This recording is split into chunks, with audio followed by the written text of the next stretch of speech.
आपण पाहत आहात बंधुता न्यूज। न्याय, स्वातंत्र्य, समता आणि बंधुता या संविधानाच्या मूल्यांना अनुसरून पत्रकारिता करणारं पश्चिम महाराष्ट्रातलं अग्रेसर दैनिक बंधुता आणि बंधुता न्यूज नेटवर्क मध्ये आपलं स्वागत आहे।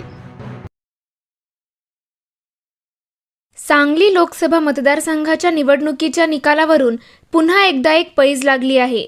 मात्र ही सामाजिक उपक्रमाची लागलेली असून या आगळ्या वेगळ्या पैजविषयी सर्वत्र चर्चा सुरू आहे। निवडणूक लोकसभेची असो, विधानसभेची किंवा स्थानिक स्वराज्य संस्थेची, निवडणुका झाल्या की मतमोजणीपूर्वी कोण निवडून येईल याविषयी पैज लागतात। काही जण पैशाच्या स्वरूपात, काही जण 4 व्हीलर, 2 व्हीलर या स्वरूपात पैज लावतात, तर काही बहादर थेट जमिनीचीही पैज कोण निवडून येणार याबाबत लावतात। मात्र लाभाच्या स्वरूपात असणाऱ्या अशा पैजांवर पोलिसांनी आता कारवाई करण्यास सुरुवात केली आहे। मात्र सांगली जिल्ह्यात कवठेमंकाळ येथे दुचाकी गाड्यांची पैज लावणाऱ्यांच्यावर गुन्हा दाखल झाला आहे।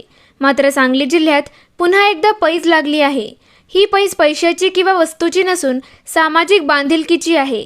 सामाजिक उपक्रम डोळ्यासमोर ठेवून निसर्ग संवर्धनाची ही पैज लावण्यात आली आहे। जत तालुक्यातील वाळेखिंडी येथे एका अनोख्या पैजेची चर्चा रंगली आहे। पर्यावरणपूरक अशा 51 झाडांच्या वृक्षारोपणाची ही पैज आहे। भाजपाचे उमेदवार संजय काका पाटील हे जर या निवडणुकीत निवडून आले तर तात्यासाहेब शिंदे हे 51 झाडांची लागवड करणार आहेत आणि काँग्रेसचे बंडखोर नेते आणि अपक्ष उमेदवार विशाल पाटील जर निवडून आले तर महादेव हिंगमोरे हे 51 झाडांचे वृक्षारोपण करणार आहेत। वृक्ष संवर्धनाची लागलेल्या या अनोख्या पैजीविषयी सर्वत्र उत्सुकता लागली आहे।